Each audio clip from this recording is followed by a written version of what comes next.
GSTN के portal पे पहुंच जाएंगे। दिस इज द पाथ, ये पाथ आपके लिए बनाया गया कि जिनको भी GST के पोर्टल पर जाना है उनके लिए। क्लियर? क्योंकि वेरियस स्टेक होल्डर्स हैं और जब आप उस पर खोल रहे हो तो दुनिया भर की सारी बातें हैं, n number of returns, n number of timings.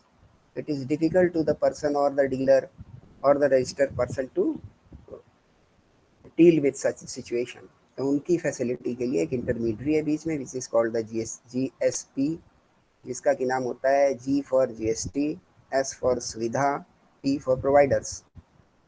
GST के लिए जो सुविधा प्रदान कर सके, ठीक ना। जैसे आप अभी अभी आजकल आप देखते होंगे कि कुछ, जैसे पहले हम लोगों का था कि वो आप आधार लेके जाइए, कोई भी कैफे वाला उसमें कोई करेक्शन करना है कर देगा, पर अब गवर्नमेंट ने कुछ जो है वो कंफर्म किए कि यही लोग कर सकते हैं।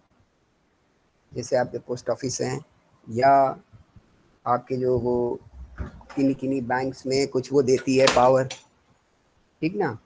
तो इस तरीके की जो स्थितियां हैं ये क्या करती हैं आपके लिए कि ये आपको एक इंटरमीडिएट चैनल प्रोवाइड करती है। क्लियर थी ना यहाँ तक की बात? और इसके नीचे GSP के नीचे आपको ASP की वो दे दी गई कि वहां पर GSP के पास बहुत ट्रैफिक है तो ASP के पास, और ये जो ASPs हैं ये डिफरेंट डिफरेंट GSP के साथ जुड़े हुए हैं। इस तरीके से लोग GSTN पोर्टल पर पहुंचते हैं, ठीक। और इसमें GSTN पोर्टल से रिलेटेड कोई आगे फर्दर आपको बहुत ज़्यादा समझने की ज़रूरत नहीं है। आगे जब हम लोग का ये सेपरेट डिस्कशन आएंगे कि रजिस्ट्रेशन कैसे होता है तो ये भी आपको पता चल जाएगा, रिटर्न कैसे डाले जाते हैं वो भी आपको पता चल जाएगा। तो ये सारी चीज़ें जाके फर्दर होनी GSTN पे ही है, ठीक है ना। और जब आप GSTN पे रजिस्टर्ड होगे तो एक नंबर आपको मिलेगा विच इज़ कॉल्ड GSTIN, ठीक। मतलब जब आप GSTN पे रजिस्टर्ड हो जाएंगे तो you will get a number as registration number, और उसको बोला जाएगा GSTIN, मतलब goods and service tax identification number. IN represent for the identification number, ठीक है। ये आपका 15 डिजिट का एक नंबर होगा जिसमें आपकी पैन की डिजिट होगी, ठीक है। और उसके बाद आपका स्टेट का कुछ कोड होगा, जिस बिजनेस सेक्टर में आप हैं उनको कुछ कोड अलॉट किए गए हैं उसका कुछ कोड होगा, या किस कैटेगरी के आप रजिस्टर्ड डीलर हैं इसके कुछ कोड्स हैं तो वो कोड के लिए कुछ स्पेस है, और एक स्पेस खाली छोड़ा हुआ है फॉर इंक्लूजन इन फर्दर, एक खाली जगह छोड़ी हुई है, ठीक। तो ऐसे 15 डिजिट का बनता है। इसको और अच्छे से हम लोग रजिस्ट्रेशन के समय डिस्कस कर लेंगे। तो इससे आपको GSTN पर एक GSTIN मिल जाएगा, means you are get registered and you have getting a number against your registration. यहाँ तक तो GSTN की सारी बात हम लोग की हो गई। अब आज एक नई बात हो जानी चाहिए। GST के अंतर्गत स्टेट कंपनसेशन मैकेनिज्म, या जो एक GST का एक अंग है, आपके जितने 4 तरीके के टैक्स हैं उसमें एक जो आखिरी में टैक्स है 5वां, GST कंपनसेशन सेस।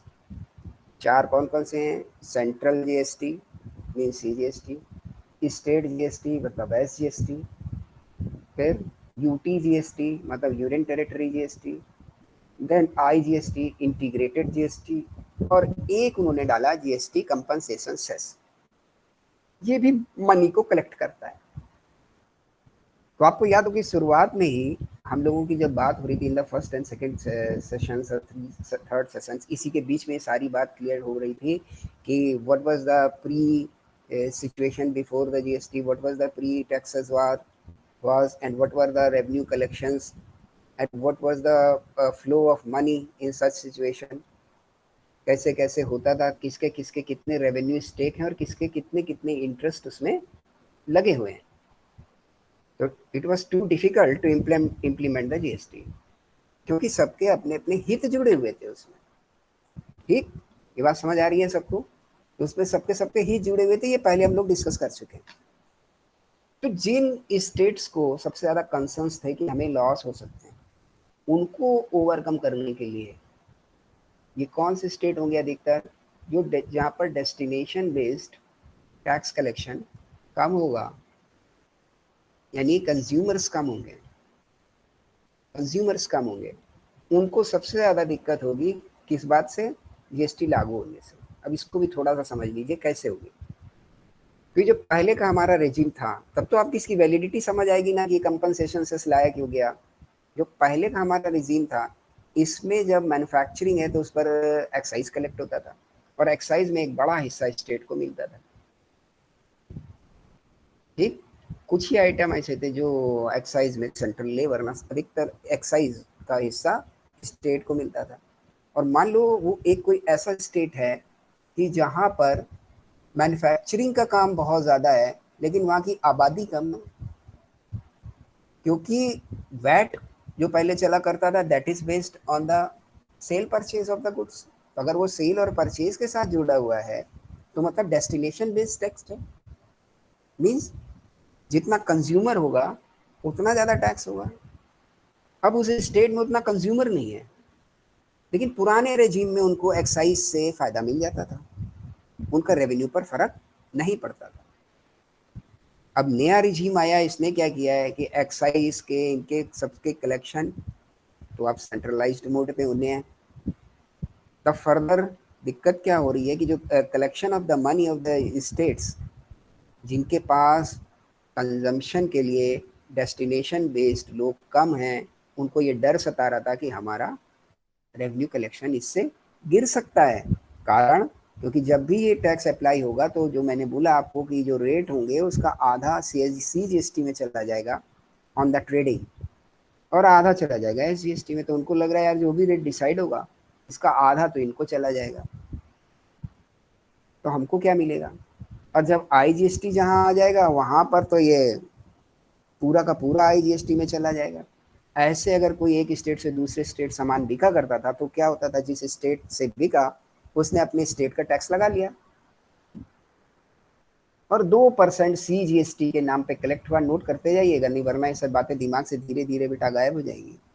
ठीक, तो जो 2% या 1%, 3% CGST हुआ करता था, वो रेस्पेक्टिव स्टेट कलेक्ट कर लेता था जहाँ से सामान बिकने की शुरुआत हुई, और वो बाद में सेंट्रल के हिस्से का पैसा होता था उनको पहुंच जाता था। This was the system prevailing. तब आप देखो कि जो स्टेट्स हैं उनको कहाँ कहाँ डर सताने लगा कि जो हमारी इंटर स्टेट सेल होगी उसका रेवेन्यू मुझे नहीं मिलेगा। साथ ही अगर हमारा कंजम्पशन बेस्ड स्टेट नहीं है तो भी हमें रेवेन्यू लॉस होने वाला है, because half portion is going to central. तो so many issues were there. So some mechanism is needed to clear out the doubts or to make a perfect type of solution of this problem. ये जो doubt आ रहा है इसका कुछ handle हो पाए या परफेक्ट सोल्यूशन निकल पाए, इसके लिए कुछ मैकेनिज्म की जरूरत है। तो इसके लिए जो मैकेनिज्म बनाया गया that is called GST compensation cess. It is not applied on all the things, all the goods पर एक जैसा अप्लाइड नहीं है। कुछ आइटम्स या कुछ गुड्स ऐसे सेलेक्ट किए गए कि जिन पर जीएसटी कंपनसेशन सेस लगाया जाएगा, ये तय हुआ, जो कि जीएसटी से छोड़े गए। कुछ आइटम ऐसे तय किए गए। ये बात कुछ कुछ समझ आ रही है कि इसकी जरूरत हमको क्यों पड़ी, क्या हुआ? ठीक, तो अब हम लोग जल्दी से देखते हैं कि जो ये आपका आया जीएसटी कंपनसेशन सेस, इसका आपको बेस समझ आ गया कि ये आया क्यों भाई। अब अगर आया है तो क्या ये हमेशा चलता रहना चाहिए? अगला सवाल ये खड़ा होता है कि क्या ये हमेशा चलते रहना चाहिए। अगला सवाल ये है कि क्या ये हमेशा चलते रहना चाहिए? तो हमेशा नहीं चलेगा ये। इसमें ये तय किया गया कि ये 5 साल के लिए, क्योंकि किसी भी चीज में जब एप्लीकेशन हो रहा है तो सबसे ज्यादा difficulty at the time of start. तो लोगों को यही डर लग रहा है यार मुझे ये मिला करता था, और हर एक रेवेन्यू के साथ बेटा हर एक के खर्चे जुड़े। हर स्टेट के पास कुछ अपने भी तो खर्चे हैं, कुछ उनकी पॉलिसीज हैं जिसे उन्हें इम्प्लीमेंट करना है, कुछ उनके अपने कर्मचारी हैं जिन्हें उन्हें सैलरीज देनी है, and so many expenses for the public welfare, for their running of their administration. इसके लिए हर स्टेट के पास अपने अपने खर्चे भी हैं। तो उनका कंसर्न था कि अगर हमारा इससे रेवेन्यू लॉस होगा then it is going to be adverse effect on my the performance. और जब आदमी को ये लगने लग जाए कि my performance is going to be affected adversely, तो सबसे ज़्यादा दिक्कत होती है, वो चाहे हम हों या आप हों या कोई सरकारें हों या कोई भी हो। तब ये तय हुआ कि नहीं, आपके लिए एक मैकेनिज्म डाला जाएगा जिससे जिससे बहुत ध्यान से सुनिएगा, जिससे आपके जो एक्सपेक्टेड लॉसेस हैं, अगर वो होते हैं, ऐसे लिख लीजिएगा, आपके जो ये एक्सपेक्टेड लॉसेस हैं which you are assuming to get to be happen by the implementation of the GST, they will be going to be refunded. जो भी आपको रेवेन्यू लॉस लग रहा है, that is going to be refunded by this compensation cess. इतनी बात समझ आई कि मतलब उन्होंने ये अश्योर किया कि आपको जो एस्टिमेटेड फ्यूचर लॉसेस लग रहे हैं कि हाँ हो सकते हैं, अगर वो हो गए, ऐसे ही लिखना बेटा बहुत आराम से, अगर वो हो गए तो उनकी भरपाई हम कर देंगे। The word compensation, if they arise then I compensate. This is the assurance by the GST council or the GST authorities कि जिन स्टेट्स को दिक्कत आ रही थी कि मेरा रेवेन्यू लॉस हो जाएगा साहब ये वो, तो उन्होंने कहा नहीं नहीं, अगर आपको होता है तो आई विल कंपनसेट। अब बात ये आ गई कि हमने ये वादा कर दिया कि हम आपको लौटा देंगे, तो जैसे आप किसी को कोई वादा करते हो कि ये काम हम करेंगे, तो इसके साथ दो चीजें खड़ी हो जाएंगी, कितना और कितने के बाद कितने समय तक। जो चीजें आएंगी ना हमेशा कि आप बोलोगे यार चल भाई मैं तेरे साथ हूँ इस काम में, तो वो पूछेगा ना भाई कितनी दूर तक, और सेकेंडली कितना। दो बातें आपके साथ खड़ी होंगी ऑलवेज। तो उन्होंने बोला कि ये mechanism because it is the new type of system is going to be the implemented in the economy, so आपको शुरुआत में दिक्कतें आ रही हैं, कोई प्रॉब्लम्स हो रही हैं, तो you have the time of 5 years, 5 साल में आप आराम से एडजस्ट हो जाइए। 5 साल में इन चीज़ों को सीख जाएंगे सारा आप, और 5 साल में इसका फ्लो और ऑपरेशंस भी आने लग जाएंगे और हर चीज़ सामने आ जाएगी। इन 5 सालों के दौरान means from the commencement of the GST से लगा के 5 years तक, if you have any estimated loss that should be compensated by the GST authorities or the GST mechanism. ये जो GST का मैकेनिज्म है ये आपके उन लॉसेस को, एस्टिमेटेड लॉस को कंपनसेट कर देगा। क्लियर? यहाँ तक की सारी बात। रिस्पांस आपका चाहिए तब आगे बढ़ेंगे, क्वेरी हो तो यहीं पूछ लीजिए फटाक से, वरना आप रिस्पांस दे सकते हैं कि नो क्वेरी, तो फिर हम लोग आगे बढ़ते हैं। यहाँ तक की जितनी बात हो गई है, नो क्वेरी, ओके। बात समझ आती जा रही है ना सबको? जो भी इसका, yes Atiq, you have raised the hand. अच्छा हटा लिया आपने, सर मैं ये पूछ रहा था, सर जैसे अब हम एक्सपेक्टेड लॉस की बात है सर, तो ये गवर्नमेंट को कैसे पता चलेगा कि हमें ये एक्सपेक्टेड लॉस हो रहा है? हाँ बेटा हम उस पर आ रहे हैं ना, हमने बोला ना कि ये जो उस पर आ रहे हैं, अभी हम उस पर आएगा। हमने तो आपको ये बोला, पहले वो कारण बता दिए किस किस कारण इसकी व्यवस्था की गई, फिर आपके लिए मैंने 2 सवाल डाले कि कितना दोगे भाई और किस समय तक दोगे। तो किस समय का तो जवाब हमने आपको दे दिया, 5 साल। कितना देंगे तो ये तो हमने अभी बताया ही नहीं है ना आपको, ये तो फ्यूचर की बात है, अभी ये अभी हम आपको बताने वाले हैं। ठीक, राइट। ये हाँ हाँ हाँ बोलिए बोलिए बोलिए नहीं बेटा क्या बोल। सर, नहीं सर, ठीक है सर। मैंने तो क्वेरी के लिए इसलिए स्पेस दिया था कि पीछे जो डिस्कस हुआ इसकी कोई बात अगर क्वेरी आ रही है तो वो पूछ लीजिए, ये तो पॉइंट अभी डिस्कस ही नहीं हुआ। तो आगे हम लोग बढ़ते हैं कि आप कितना देंगे, एक सवाल। और दूसरा सवाल, क्योंकि टैक्स का कलेक्शन है और वो डिफरेंट टाइप के आइटम्स पे हो रहा है, तो कौन से आइटम पे ये कलेक्ट करोगे भाई, ये भी तो बताना पड़ेगा। इसमें 2 बिग बातें हैं, अभी जब उनका डिस्कशन हो जाएगा तब आपकी ये वाइंड अप होगी ये डिस्कशन। एक तो वो आइटम्स, क्योंकि उन्होंने बोला कि कुछ आइटम हम ऐसे डिसाइड कर रहे हैं कि जिन पर हम ये सेस लगाएंगे। ठीक, तो अगर आप उन पर वो सेस लगाओगे तो वो आइटम कौन से हैं ये तो बताओ। नंबर 1। दूसरा, फिर उन्होंने बोला कि ये डिसाइड कैसे होगा। तो पहले इस सवाल को ले लेते हैं, ये डिसाइड कैसे होगा। ये डिसाइड ऐसे होगा कि ट्रैक जो भी ट्रैक है पिछले सालों का regarding the revenue collection of state from the indirect taxes. Clear? जो भी उनका ट्रैक है, जैसे पीछे 10 साल में हम निकालें कि एक साल में इनको 100 रुपये मिले, फिर अगले में 110 रुपये मिले, फिर 111 मिले, तो एक अमाउंट पता चल रहा है मुझको कि नहीं 111 करोड़। और एक बात भी पता चल रही है कि इनके यहाँ टैक्स का ग्रोथ लगभग 10% के आसपास रहता है। वो व्हाट आर देयर फैक्टर्स, वो यहाँ डिस्कशन का विषय नहीं है। वो इन्फ्लेशन भी हो सकता है, वो कुछ भी हो सकता है, लेकिन एक ट्रेंड शो करता है। तो ट्रेंड को भी कवर करेंगे, not only the amount of the past years. बात समझ आ रही है कि ये जो आप बोल रहे हैं कि अमाउंट कैसे निकाला जाएगा, तो अमाउंट के लिए जो पीछे का ट्रैक रिकॉर्ड है रिगार्डिंग द रेवेन्यू कलेक्शन, उसका डेटा होगा हर एक के पास कि भाई हाँ, आज से 5 साल पहले हमको इतने मिलते थे, तो चौथे साल आते आते इतने, तो दूसरी साल अब तीसरी साल आते आते इतने, और इस साल इतना। 5 साल एक एग्जाम्पल के लिए ले रहे हैं, तो 5 साल का रिकॉर्ड आया आपके पास, और 5 साल के रिकॉर्ड में फ्लो ऑफ मनी भी आ गई होगी। क्या किसी साल टैक्स इनका गिरता है कि हर साल बढ़ रहा है? तो जो उनका ट्रेंड शो हो रहा है, उस ट्रेंड को भी कवर करेंगे।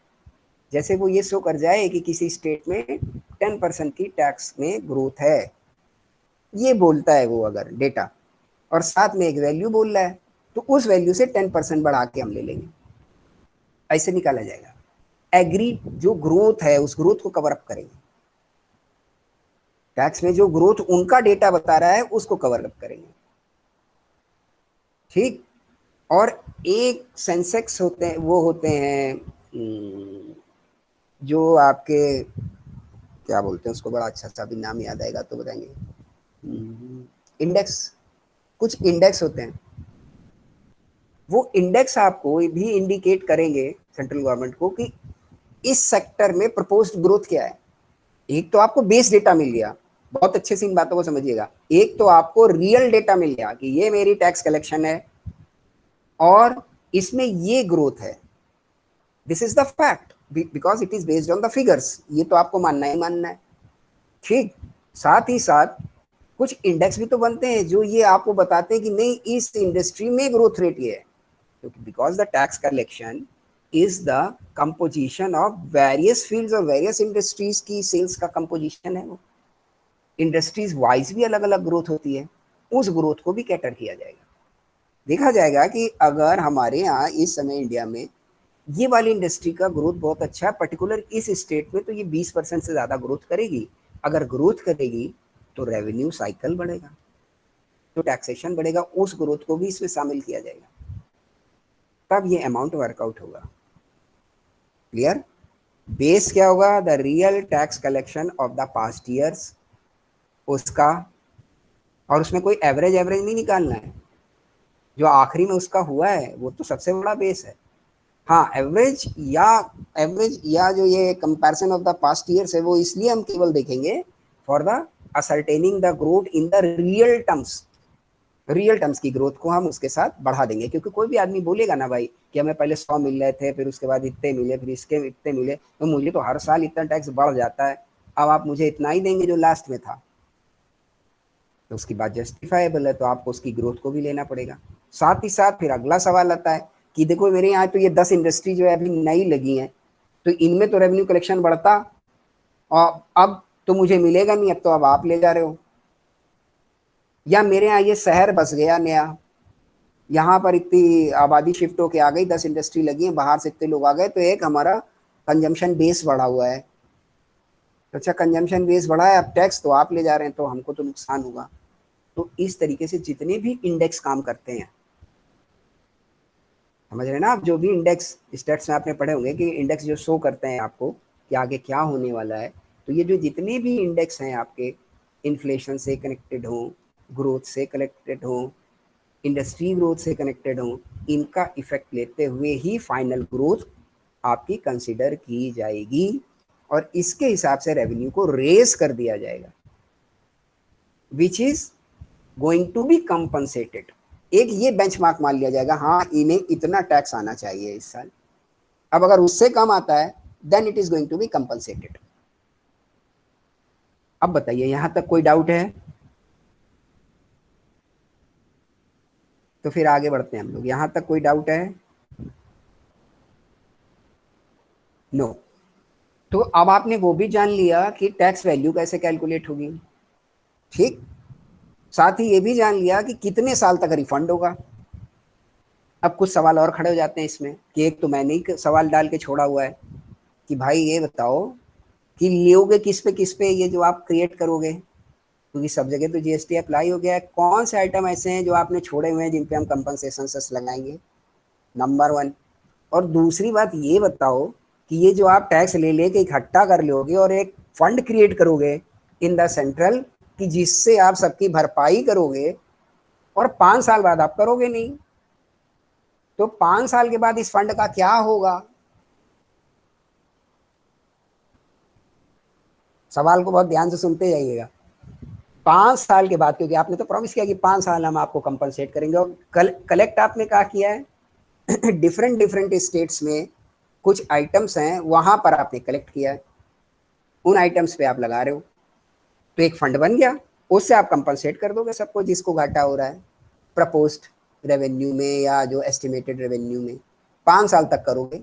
मान लो वो इतने घाटे होते नहीं है और वो फंड बचा रह जाता है, इसका क्या करोगे?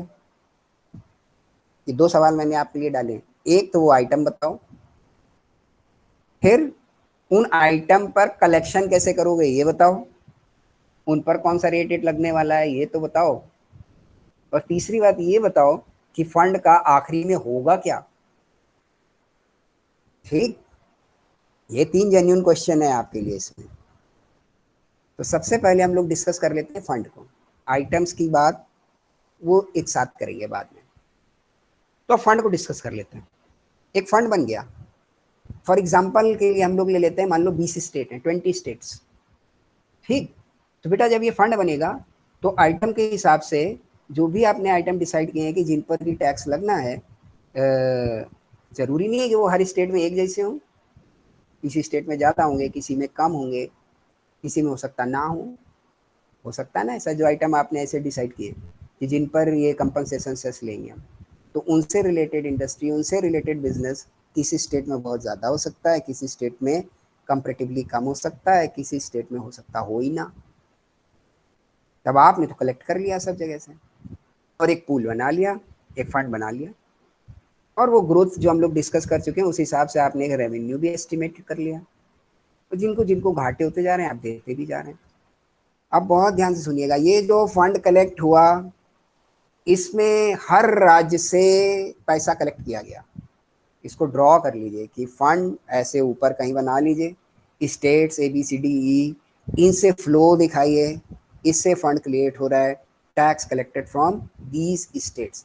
बेटा जिस स्टेट में बिकता है उस स्टेट को आप जीएसटी में हिस्सा देते हो ना, आधा, या वो लिया करता था। तो अब वो बोलेगा कि ये जो आइटम आपने सेपरेट किए हैं इन पर जो आप टैक्स कलेक्ट करके ले जा रहे हो, तो इसमें मेरी भी तो कुछ हिस्सेदारी है कि नहीं है, मुझे कुछ नहीं मिलेगा इसमें।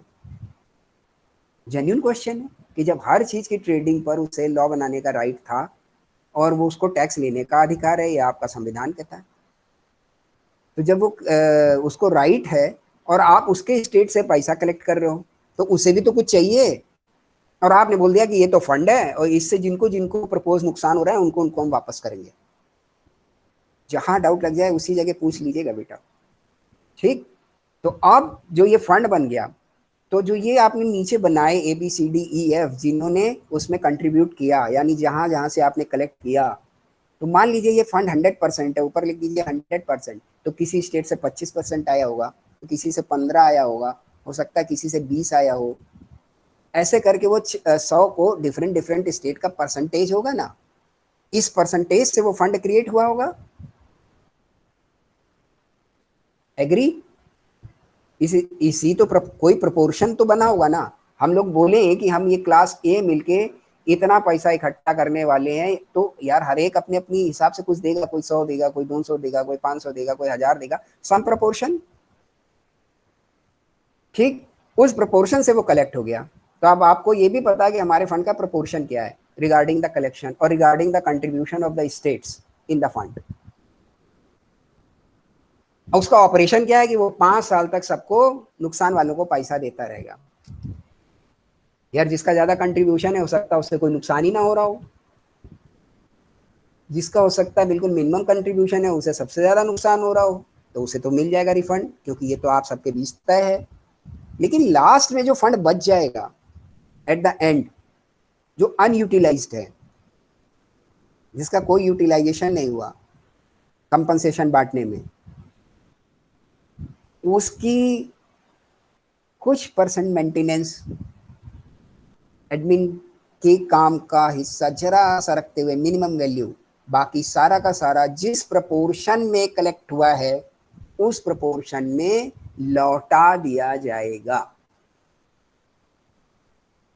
क्लियर हो रही है ये बात भाई? अगर इन आइटम्स पर पूरा का पूरा टैक्स ये कंपनसेशन सेस ना ले जाता, तो इनमें राज्यों को तो भी तो उनका हिस्सा मिलने वाला था। तो ये राज्य के हिस्से का ही तो पैसा है, आपने कलेक्ट कर लिया है, राज्य के हिस्से का है, और जो आपका हिस्सा बनता है, जो आप बोलते हो वो। तो ये जो कंपनसेशन के तहत आपने फंड इकट्ठा किया, इसमें जिन जिन राज्य को स्टेट्स को रेवेन्यू लॉसेस होंगे वो आप उसकी भरपाई करेंगे 5 साल तक। और 5 साल के एंड होने के बाद नॉमिनल मेंटेनेंस चार्ज लेने के बाद जो पैसा बच रहा है वो रेस्पेक्टिव स्टेट को in the proportion of the collection it is going to be refunded, वो रिफंड कर दिया जाए। वरना यार जैसे जिस स्टेट में आप बहुत ध्यान से सुनिएगा, जिस स्टेट में जिस जो आइटम जो इसमें आप कवर कर रहे हो कंपनसेशन सेस में, उनका काम बहुत ज़्यादा है और वो कंट्रीब्यूटर हो गया 40% से, और कोई स्टेट जो कंट्रीब्यूट इसमें कर रहा है 5% या 2%, तो आखिरी में बराबर बांट दोगे तो भी बड़ा गड़बड़ है ना, फिर अन्याय है, या आप रख लो वो भी अन्याय है। तो ये फंड क्रिएट हुआ है कि उसमें सबके कंट्रीब्यूशन है, जितना यूज हो गया और बाकी कंट्रीब्यूशन रेशियो में वापस कर दिए। जैसे हम लोग के एग्जाम्पल में 100 रुपए इकट्ठा हुए, 100 में मान लीजिए 20 रुपए बढ़ जाते हैं, तो 20 रुपए बढ़ने के बाद जो नॉमिनल चार्जेस 1-2 रुपए उनको लगाने लगा लें, मेंटेनेंस नॉमिनल चार्ज, और बाकी जो पैसा बच रहा है वो जो ये प्रोपोर्शन है जिस प्रोपोर्शन में कलेक्ट हुआ उस प्रोपोर्शन में वो लौटा दिया जाएगा। ये सवाल का हल आपको मिल गया? अब इस पे कोई डाउट? No sir. चलिए, तो अब आगे बढ़ जाते हैं। कंपनसेशन का मैकेनिज्म आपको समझ आया, इसके कारण समझ आए, और इसके लिए जो फंड क्रिएट होता है उसका रास्ता समझ आया, और इस फंड चलेगा कितने दिन ये समझ आया, और साथ ही साथ आखिरी में उसका समापन कैसे होगा ये समझ आया, क्योंकि ये सारी बातें लॉ से जुड़ी हुई हैं। तो अभी ये 5 साल, जब आपका शुरुआत हुई तो 5 साल था, अगर कोई अमेंडमेंट ला के इसको बढ़ा दे सरकार तो बात अभी अलग है। ठीक, ये भी ध्यान रखिएगा, क्योंकि अभी 5 साल पूरे तो हुए नहीं है।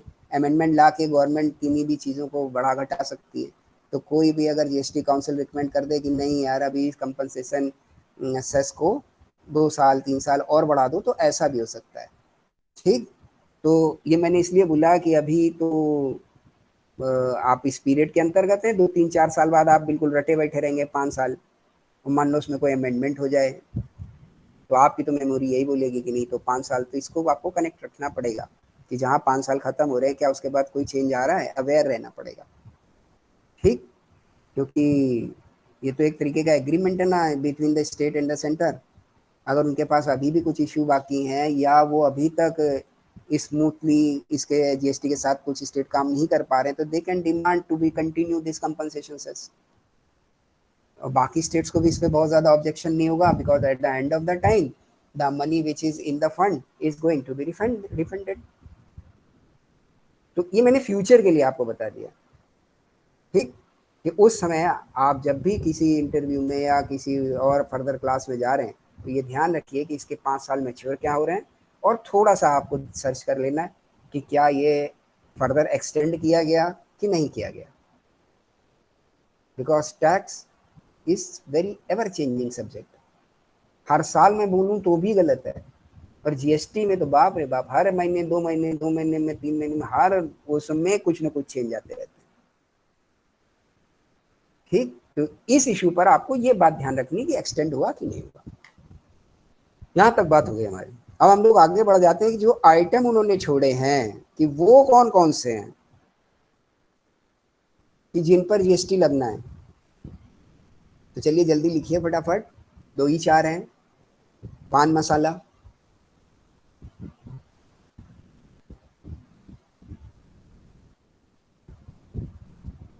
ठीक, और पान मसाला पर टैक्स किस रेट से लगेगा, जरा उसका भी दर्शन कर लीजिए। ये जो कंपनसेशन है ये लगेगा at the rate of 135% ad वलरम।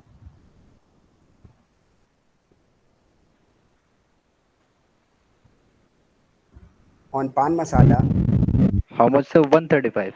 yes, 135% ad valorem. Second item, ये एड वलरम क्या होता है? हाँ ये बेटा बताएंगे, अभी आप लिख लीजिए। ठीक, सेकेंड आइटम है, क्योंकि ये पहले जो भी ये इसके अंतर्गत जो जो आइटम्स डिफाइन हुए हैं उनको डिस्कस कर लेते हैं, और रेट ये एड वलरम क्या है और ये हम लोग अभी डिस्कस करते हैं। Second, tobacco products and its substitutes. Tobacco products and its substitutes, second item है ये, और इस पर कैसे लगेगा, ₹4,170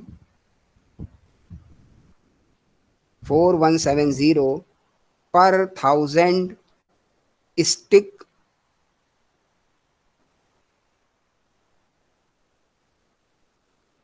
प्लस 290%, 290% एड वलरम।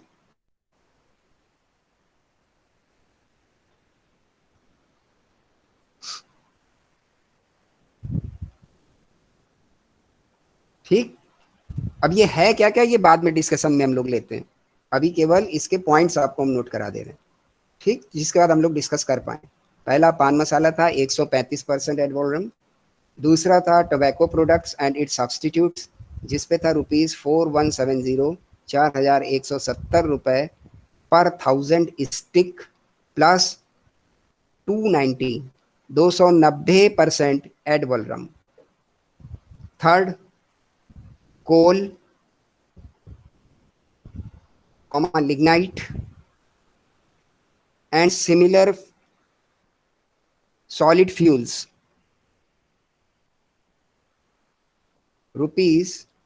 ₹4000 पर टन।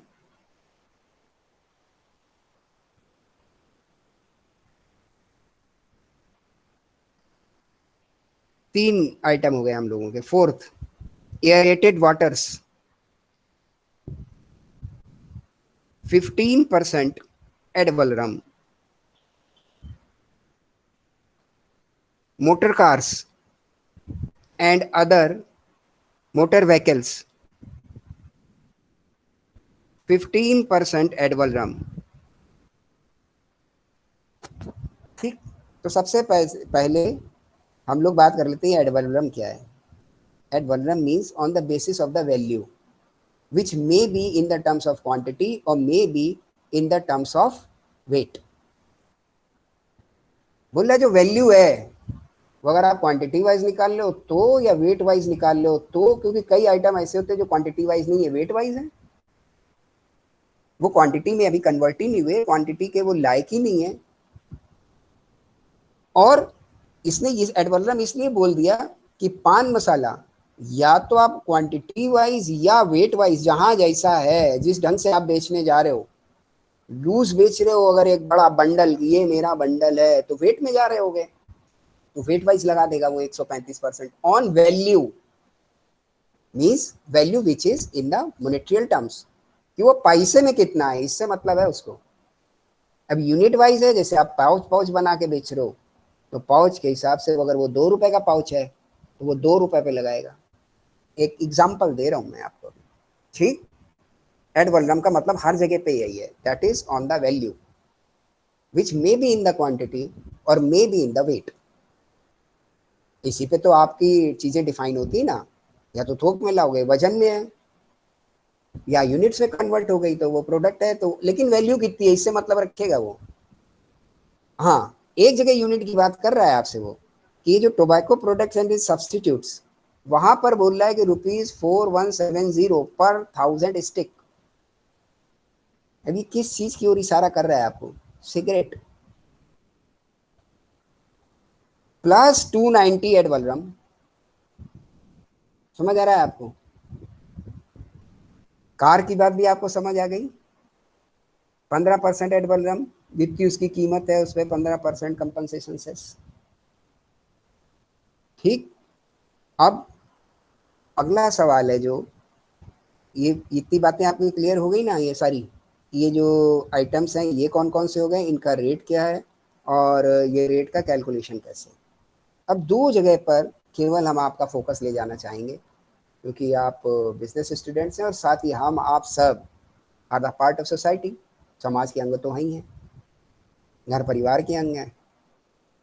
तो इस पर ज़रा ध्यान दीजिए कि paan masala at the rate 135% ad valorem, and ये cigarettes, tobacco products and its substitutes, तो उस पर बोल रहा है कि 1000 स्टिक पर 4170 रुपये तो हम लेंगे, प्लस 290% एड वलरम लेंगे।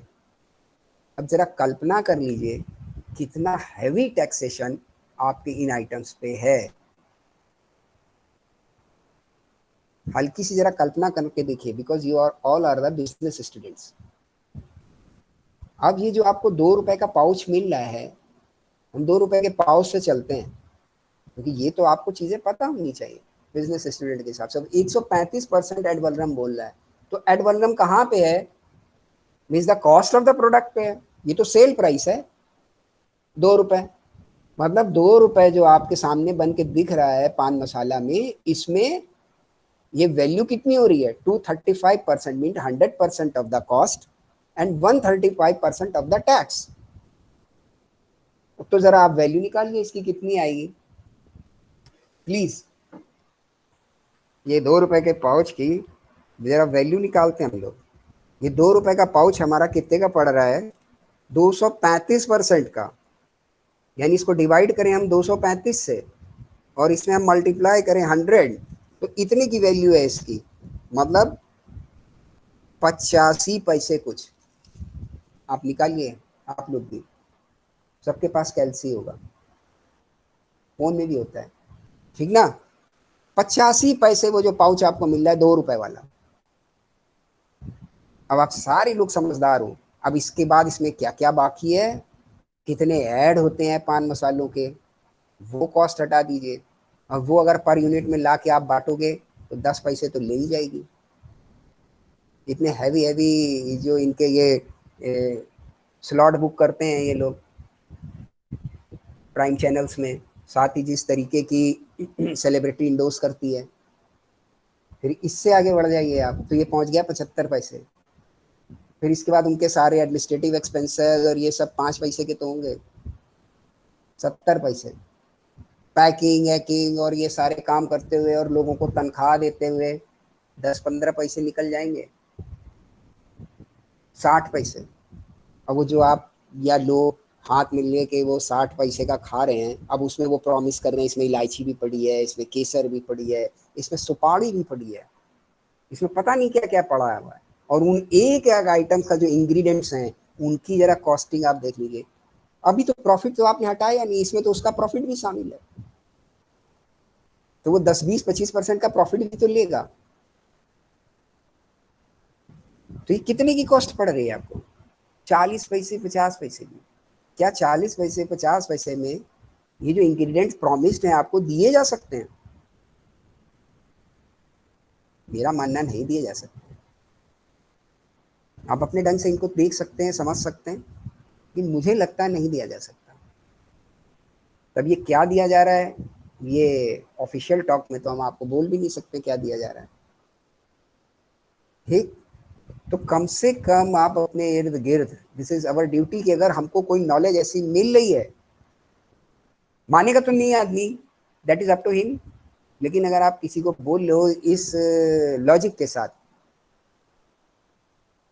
तो आप उसको कम से कम जागरूक तो कर रहे हो। शायद 100 में एक भी जाग गया तो आपने बहुत बड़ा काम कर दिया। इस पढ़ाई का सुफल यही है, सार्थकता यहीं पर है सारी।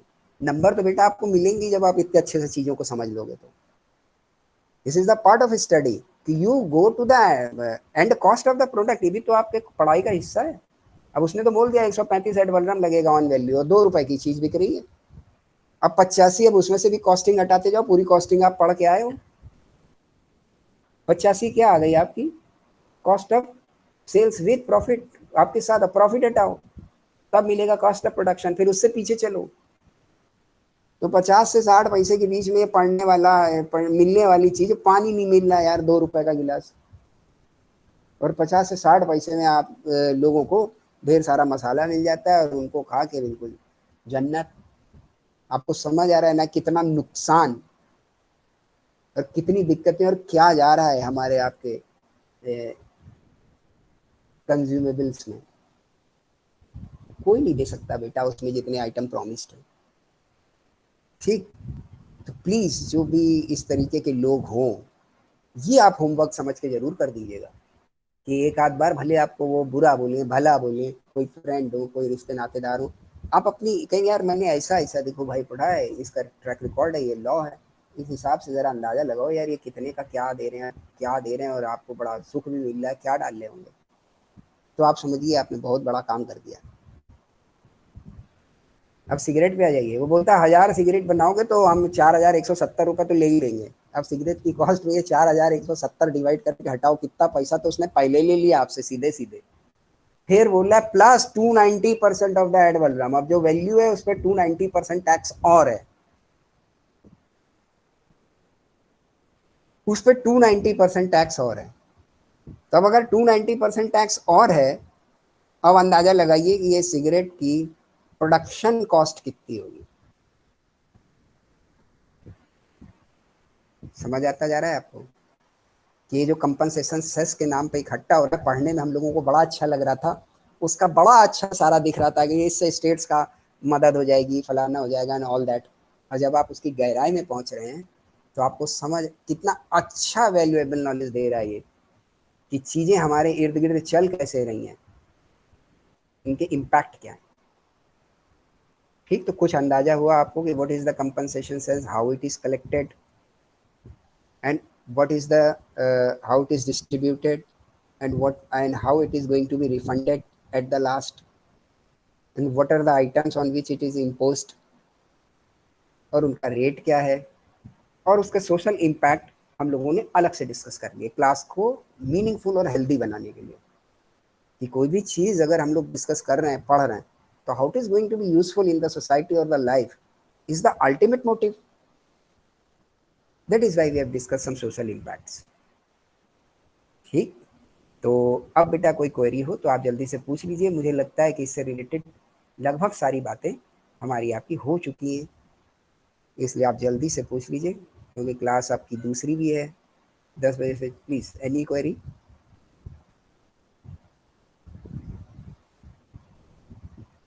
एनी क्वेरी बेटा, एनीबडी? No, okay.